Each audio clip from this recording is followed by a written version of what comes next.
Welcome to the Thriving Farmer Podcast. I'm your host, Michael Kilpatrick. Our mission is to inspire, educate, and celebrate sustainable farming. We believe that you can build a profitable, sustainable farm that gives you true farm freedom. Join us as we talk to farmers, innovators, educators, and entrepreneurs to glean their top takeaways in business and life. Hey, Thriving Farmers, Michael Kilpatrick here with yet another episode of the Thriving Farmer Podcast. And today my guest is Karmel Abufarha, a food systems advocate and regenerative agriculture leader in Canaan Palestine. Raised in Madison, Wisconsin, Karmel returned to his ancestral homeland in 2013 to join his family's mission of supporting smallholder Palestine farmers through traditional practices, global marketing, and holistic regenerative food systems. Karmel, welcome to the podcast. Thank you, Michael. Happy to be here. And I hope I got those names correct. You're good. That's fine. Okay. Talk to me a little bit about, so you came from Madison, and then what took you back over to the Middle East? Sure. Yeah. I mean, I was really looking deeper into just how I want to live the rest of my life. And I came across this idea called social entrepreneurship, which is essentially using business as a vehicle to create social impact and positive change. So that was something that I saw my father doing with Canaan Palestine. And so I just I shared these thoughts with him, and he invited me to do an internship. And really the rest is history. I pretty much just joined in and started gaining more responsibilities and just doing more things in the company. Yeah.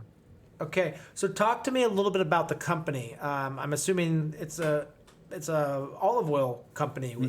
Yeah, so my father, Manager of Canaan, he established Canaan Palestine in 2004, and he really wanted to apply the fair trade model to olive oil in Palestine because he saw the farmers were being marginalized by the price of olive oil every season by different traders. And so he started networking farmers together essentially to explain this fair trade concept and create a supply chain of a consistent producer pool for the market. And so he started in 2004 and essentially has just been growing that since. And we've been growing our producer pool to over 2,400 families across the West Bank. Wow. Oh, wow. And our efforts in the very beginning made a huge market shift in just the market dynamics in Palestine, where farmers were getting paid double from us because that's what we had calculated was the fair trade minimum. And that was double what the market price was at the time. So we kind of created some buzz and news, and a lot of other farmers started demanding higher prices. And it created this kind of new demand by the farmers. And we made a study, and essentially you can kind of see our trajectory of how our prices have increased over time. We made a 2024 reflection, and we put that on our website. And essentially, by us engaging with the market in a way that we're adding a premium all the time and emphasizing these values to protect the farmer and give them a living wage, we essentially made a market dynamic where all farmers now rose above that sustainable living wage, even if they're not working with us, just by what they ask from the traders, and how the traders even have learned how they can be asking more from the market for this kind of premium quality olive oil coming out of Palestine. And so over the course of 15 years of being above the minimum sustained level, all farmers across Palestine have now been living a living wage from their olive crop, and over $1 billion over those last 15 years have gone back into the middle class of the farming communities. And that was just a kind of ripple effect of our work in the way we work with the farmers. And the way we work, just to go over fair trade a little bit, it's really about the relationship with the farmer and how we as a business deal with that. So we make sure that the payment terms are fair and they're being Hmm. paid enough and on time. Nothing like, oh, get paid 6 months over in trickles, because oftentimes farmers need to use their crop money to for the next planting season for other crops, and so that was really critical for them. Um, yeah, and essentially we incorporated regenerative into all of that because it was basically already incorporated. Essentially, the Yeah. families we work with are very traditional small family farm families. It's kind of like your typical homestead where probably most of their food is coming from their land in some way or from a connection of different neighbors throughout the village. And so uh, the way farming is in Palestine, it goes back as long as we really know about agriculture, 10,000 years, and we have some trees that are over 2,000 years old, some even pushing three Hmm. to four, and those trees are still alive. They're alive because there's a farmer there taking care of it all those years, and that's something that we really recognized and wanted to cherish. So we cherished it from the human level, from like making sure the farmer can make a living taking care of those trees, but then also Hmm. ecologically making sure and encouraging the farmer to use their traditional practices of planting trees about 7 to 10 meters apart, intercropping different legumes in between it on the season, uh, re- reducing tillage and basically mulching a lot. And then we do pruning. Uh, Sometimes some farmers do it every year, a little lighter, and then some farmers will kind of wait a couple of years and do a more aggressive pruning, depending on what your microclimate is and how your rainfall goes. Farmers are really in tune with rainfall because we're a drier climate in Palestine. You could think of us like California, dry summers, rainy Yes. winters. So the water, let's say, um, what's the word? Water harvesting and just like water management in general is usually critical. Now, thankfully, olive trees are probably one of the most hardy trees in existence, and they're pretty pest resistant. And the varieties Yeah. we're working with are the naturalized native varieties of Palestine that have been passed down over thousands of years, as old as the trees are, basically, and older. And that genetic diversity really has those trees intertwined in their natural element.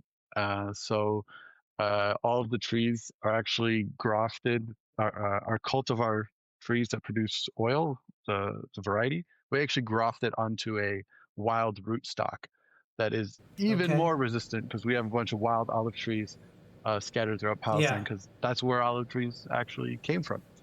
Uh, Yeah. yeah, so all of this history and culture and people, it's like this is um, priceless. This is invaluable. This is Yeah. our human legacy for all people to know that we, as people, do this, take care of these trees, and have this harmonious, symbiotic relationship with the land here in Palestine. And and so we want to make that a part of the modern world and modern economy, and let people have access to it, engage with it, learn about it, be inspired by it. Um, that's really where our work is centered, is around our heritage and people, our ecosystems, and really how we need to, build these food systems like this really holistically that really incorporate all those elements of where we're really all rising up together. Something that just makes me so happy is just like how much you give nature and really engage in like the ecological processes, and us as humans can kind of let's say, speed it up a little bit, whether it's mulching or composting or adding cover crops. You're kind of um, let's say taking advantage of those ecological processes, and nature just gives you so much more back, and that's what's Yeah. really beautiful about it. Yeah. Yeah. So I've got a picture here.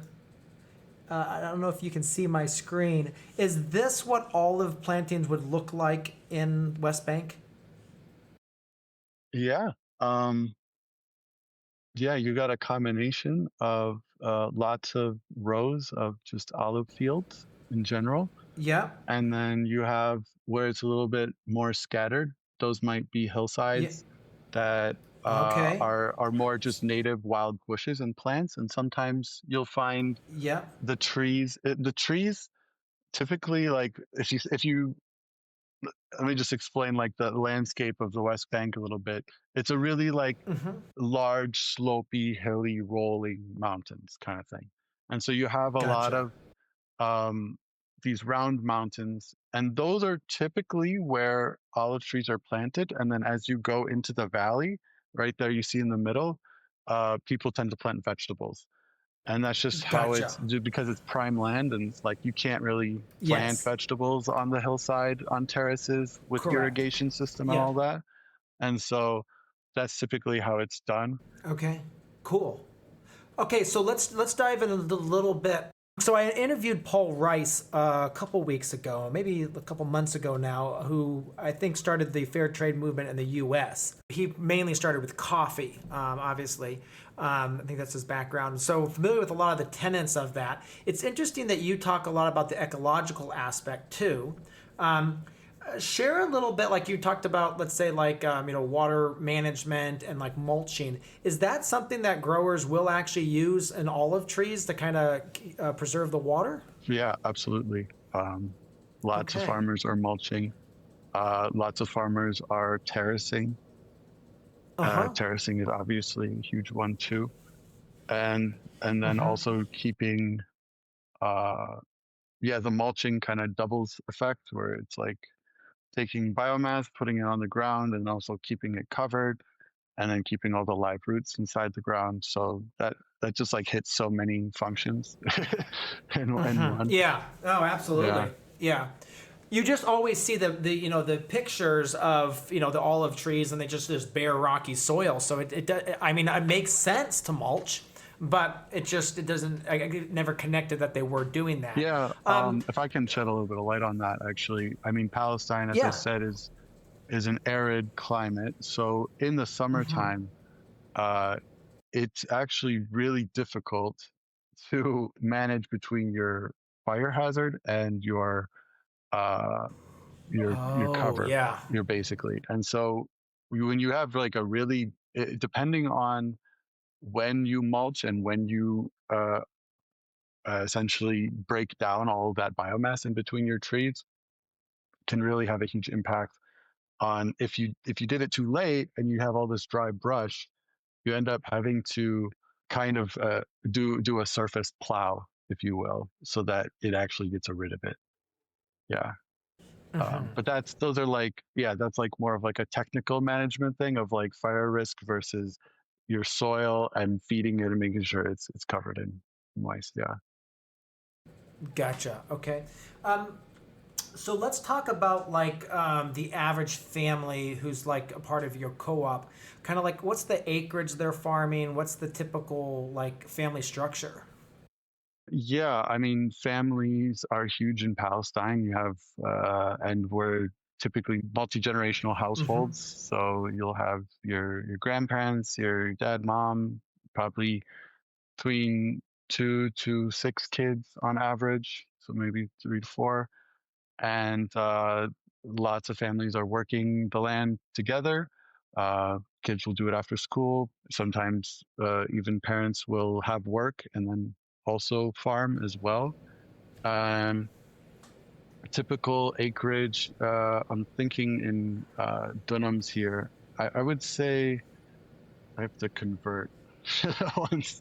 Uh, Yeah, um, is it? because they measure in hectares over there, right? Yeah, yeah. Is it 10 dunams is a hectare? So I would say about one to 5 hectares on average. Okay, so relatively small Pretty farms. small farms, yeah. Yeah. Okay, and so then what's the life cycle of the olive? Like, I'm assuming it flowers. Yeah, so harvest is in October, November, and then you're getting the Okay. rain. We prune around February, and then it starts as it warms up in March. That's when you'll start getting flowering and the buds. Yeah. Okay. All right. And then, okay, so when they harvest, then what happens to those olives? And I'm assuming they're hand harvested? Yes. Everything is harvested by hand, the old traditional way. Depending on the landscape, you'll either have a tractor to kind of move all the harvest around, or some people even still use donkeys to take it back up and down the hill. Um, Okay. and we basically, because of our network, so we're all across the West Bank, across 50 villages. So farmers that are in our area in Jenin in the north, they'll often come to our press, and we have our own olive press. And then we work with a bunch of presses throughout the West Bank that they'll just go to their nearest press, and we'll send out a team to each press and basically reserve the press for those farmers on those days because it's all organic. So the whole system needs to be Mm-hmm. flushed. Everything is very well quality controlled and marked, and basically we are in control essentially of the whole handling of the raw materials.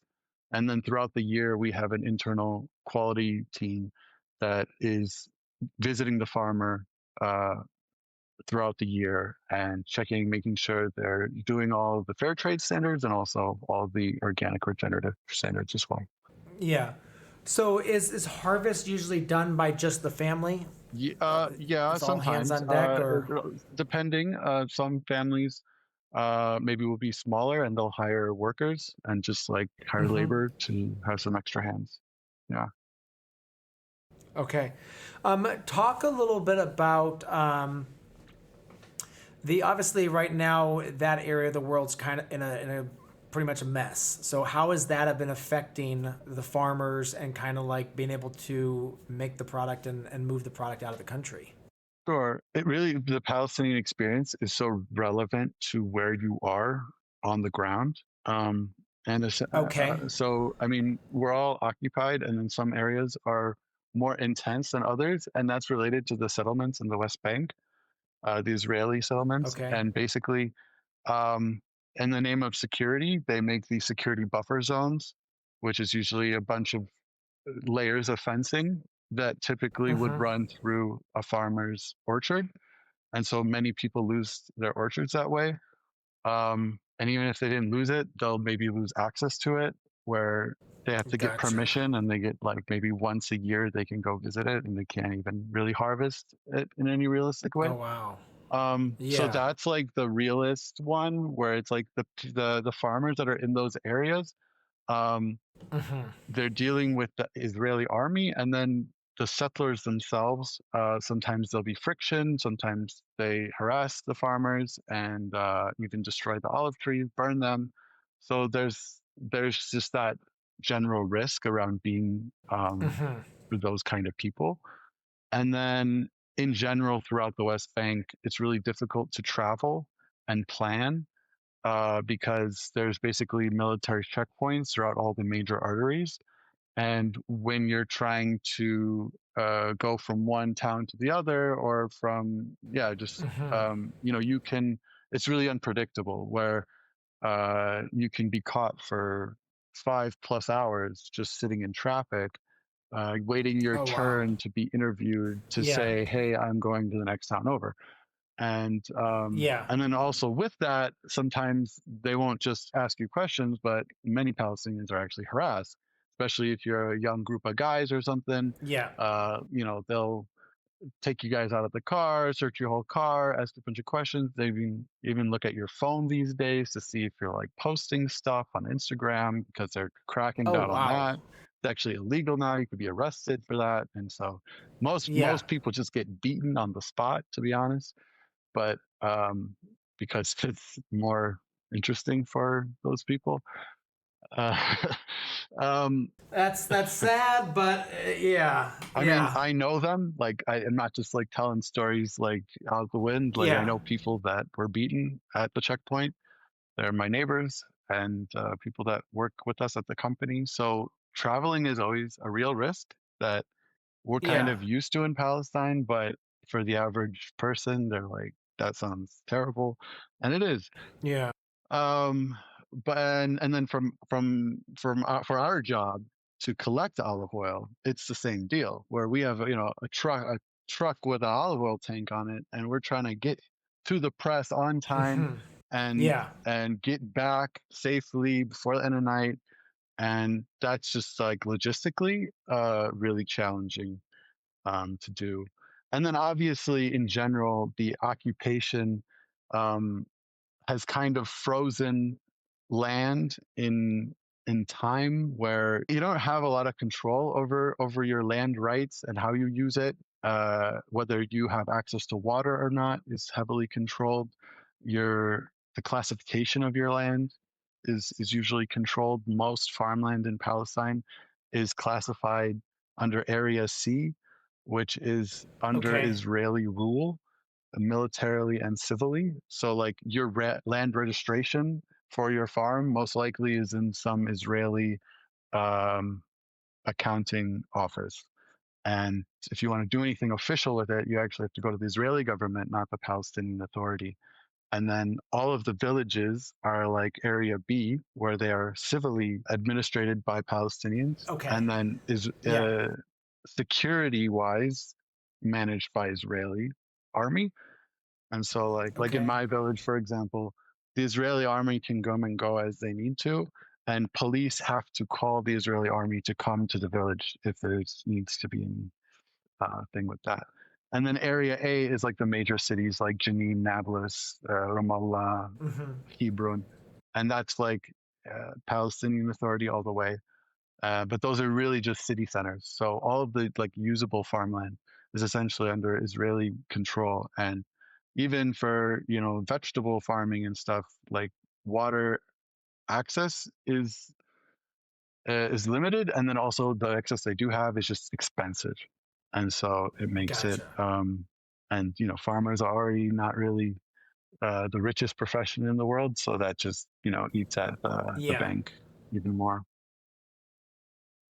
Yeah, that's challenging. Yeah, I mean, like we're able to plan our week. Like Tuesday we're gonna do this, and our other field it takes 4 minutes to get there. But if we had to sit for 5 hours in a checkpoint, man, I could I could see me choosing another profession pretty fast. Well, yeah, that's for Um, sure. And the rain doesn't wait for you. You've got to plant Correct. when it rains, and you got to Yeah. get out there. So, Yeah. Yeah. Okay, so talk about, so you're a co-op, you bring all these oil together. What happens to the oil after that? Where do you guys market that? we really have like a global network, I would say, of Okay. different um, like partners that we do a combination of ingredient sales for like soaps, like Dr. Bronner's Magic Soaps, uses Mm-hmm. our olive oil in their soap, and and then we also do some like co-branded private labeling for some companies in Korea, Germany, Japan, Kuwait. But I would say most of our like focus is really our own brand and our own identity that we created that is primarily in the US. And we also have Mm-hmm. some presence in Dubai as well as Sweden. And basically, that's really us telling the Palestinian farmer story and talking about the Mm-hmm. land. And that's really where we like to put our focus because it's more than just the olive oil itself, but it's really what the olive oil Mm-hmm. represents, who brought this olive oil to you, and how did it get here. And so that's really what we like to focus on. Yes. And you have a website for that. You want to share that website? Yeah, CanaanPalestine.com. Okay. That's where we sell all of our products. We do olive oil as well as specialty spreads and spices, couscous. Yeah. So, and everything is made in Palestine by family farmers. That's basically what we try to do. And the array of things that we offer, it really is just like the different flavors of things that we have abundantly in Palestine that are like really rich Mm-hmm. in their flavor just because the varieties we have here are still like old heirloom varieties that really are full of Yeah. flavor and have been passed down.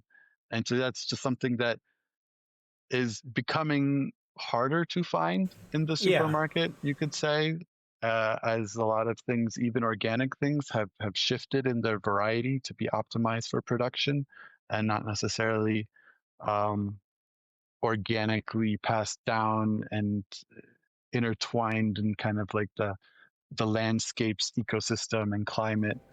That's Yeah. something that you really have to, be taking those seeds and planting them with the intention to use that as for future varieties. And that's just a Yeah. practice that has diminished over the years. Yeah. Yeah, because I mean, like in the U.S., we're dealing with a lot of hybrids, and the flavor many times just isn't there. Hmm. I would say also that obviously your climate of this the low rain climate and probably more of a well, I mean, it sounds like your valleys are quite fertile. That where your vegetables are grown, that the actual land is quite fertile. I mean, it's some of the most fertile land in the world, if you ask me. Like, Yeah, it's been yeah, farmed there for yeah, centuries. So yeah. it definitely is fertile. Yeah. Yeah, but yeah, so it's that's fascinating there. Talk a little bit about so you're coming in, you're helping the farmers with the marketing, you're checking in on throughout the year. Do you provide like growing training as well, like how to grow? I mean, you're obviously talking about the sustainability too, and like the different regenerative aspects. Yeah, absolutely. So, I mean, we try to kind of play this nice balance because the farmers themselves, they're really the experts. Mm-hmm. And, when we come to them with, these, let's say more modernly articulated concepts of ecology, about soil and water management in general. It's really an open discussion where we hear the farmer and see, where they're at and what their challenges are, and then we kind of bring some of these ideas on the table and hear them out and kind of articulate why we think these practices make sense and hear them out on it. So there's always different workshops. Um, when we uh, got certified regenerative, one Mm-hmm. thing that was really new for us and the farmers in a way that was, a little bit more technical aspect, but really important was just like being really actively engaged with what the soil was telling you in some new ways where you're actually counting the insects in a certain area, you're counting the different plants and how much soil Mm-hmm. coverage you actually have. And so we're actually being a little bit more uh, qualitative in a quantitative way, if you could say Mm-hmm. that, more intentionally now, uh, where we literally talked with every single family and went over these soil cues that they Mm-hmm. can kind of take with them on a daily basis and just incorporate that into their awareness of how to take care of their farm. Yeah. Yeah. Very cool. And remind me, what's your specific role with the company? Yeah, so I'm the marketing manager. That's Okay. everything in terms of communication, what you Yeah. see on our social media and our website. Um, I usually go to the exhibitions and just present the company. And I also do myself have done workshops with the farmers. I personally was really interested and engaged on the topic of regenerative agriculture, ecology in general. It was something I was passionate about going into Canaan. Mm-hmm. And now that I'm here, I did take a permaculture design course Mm-hmm. and got some training in holistic management Yep. with 3LM. Uh, Yeah. and so I've just been trying to educate myself more about ecology and how all these systems work so that I can really best interpret how the farmers are doing and Yeah. also then have a real conversation kind of like eye to eye where I can articulate and understand what I'm talking about and understand what they're talking about, to just be uh, competent in Yeah. working in this field. And yeah, it's been great. And we were all learning holistic management together and ecological processes as a quality team. Yeah. And yeah, it's really fun. Yeah. Yeah. Now, are all the olives that you guys produce pretty much for oil, or is there some that go for fresh eating as well? Um, Mostly for oil. We've done a couple products of just olives, but Yeah.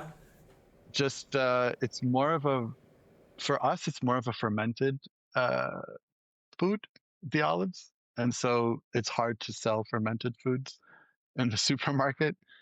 And so we just focus on the oil. Yeah. Yeah. Gotcha. Cool. All right. Anything else you'd like to share before we go?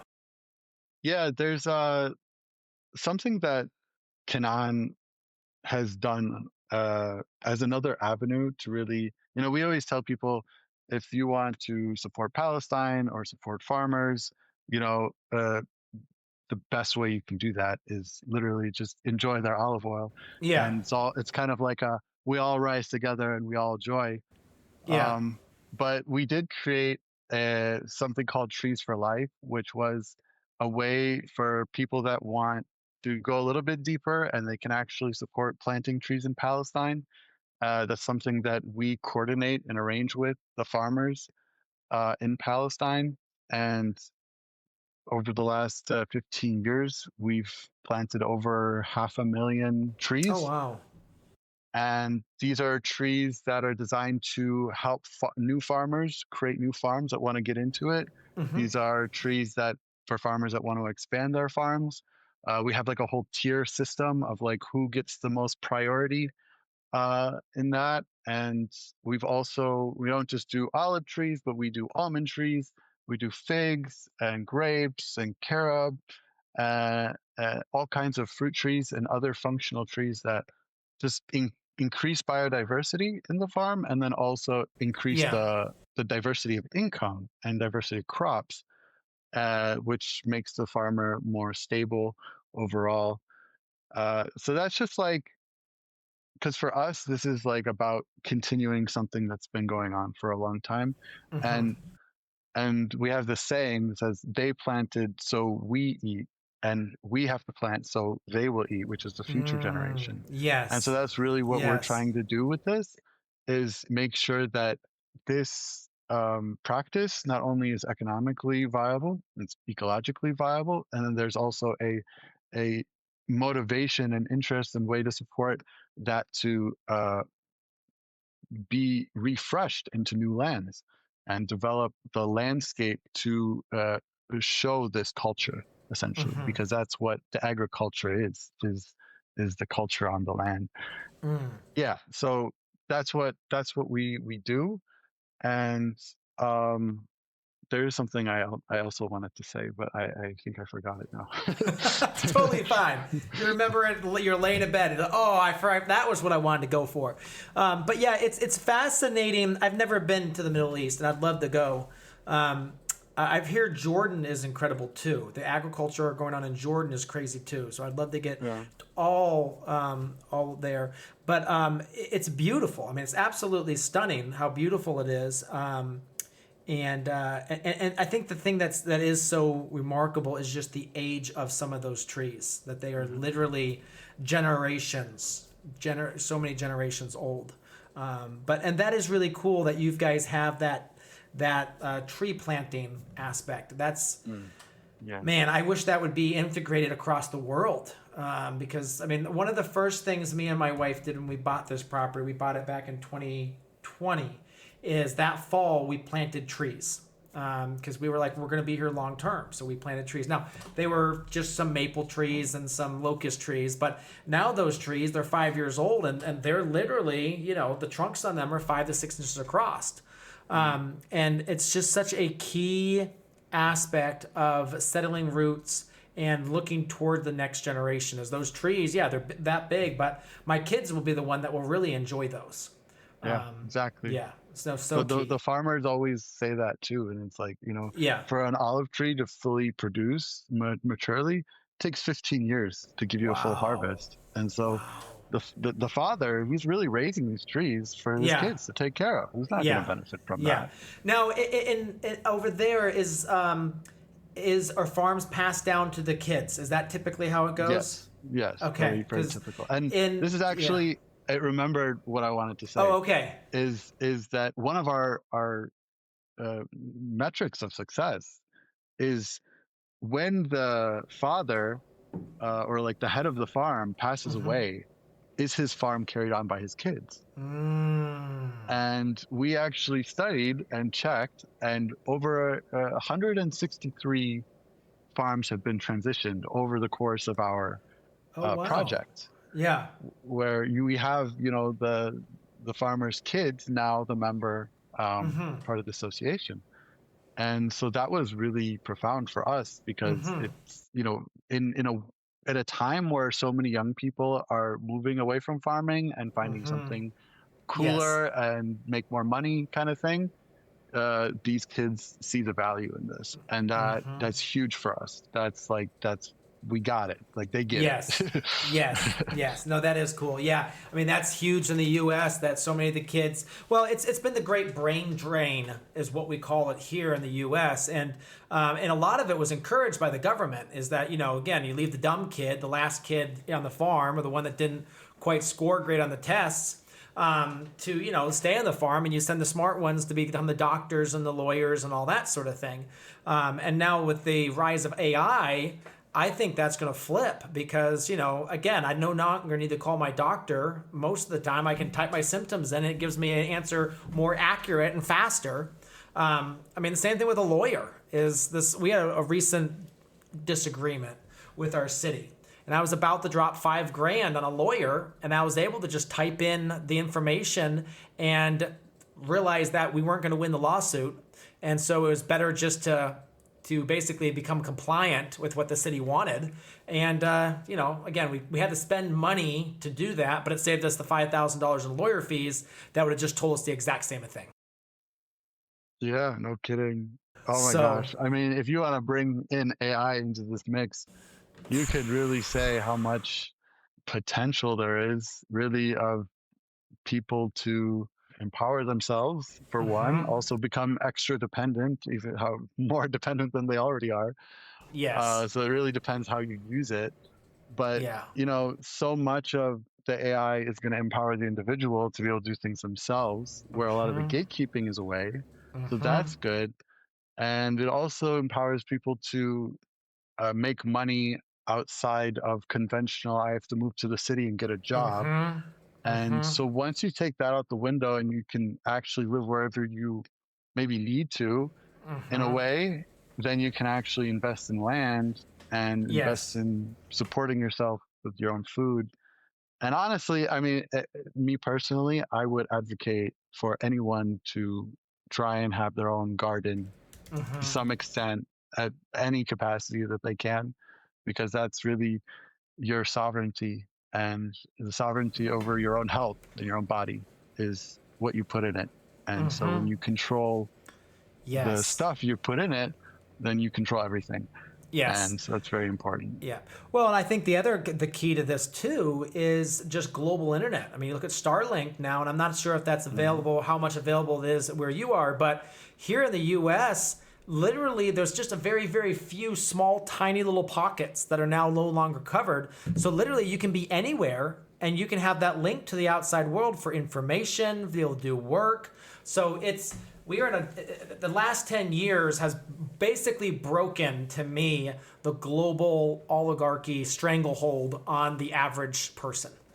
Yeah. Now, granted, there are still some major issues out there, but it's changing so fast. And I think the other thing too, which is great, is because of this, it's allowed information to get out there. It used to be that, the New York Times controlled exactly what went out, what people heard. Now you have thousands of citizens journalists everywhere, and you can't, these some of these bigger scandals are out there before they can even try to be covered up. So, yeah. Anyway, not to get too political. 100%. Yeah. Well, it's power. Technology is power to the people in general. Yes. Yeah, And absolutely. got to just make the best use of it. Well, Karmel, thank you so much for coming on today. Appreciate you and all the work that you're doing and all the farmers that you're impacting. So yeah, thanks for coming on and sharing your story. Yeah, I really appreciate it, Michael, and thank you what you do. Yeah, and remind folks where they can go again to get more information. Yeah, CanaanPalestine.com. Okay, sounds good. Thanks again. So there you have it, another episode in the books. So I'd love if you would hop on over to iTunes and leave us a rating and a review. Those mean everything to us. We love to hear what you're thinking. If you have a podcast guest that you can recommend, please pop on over to the Thriving Farmer Podcast website and leave us a review. That's thrivingfarmerpodcast.com.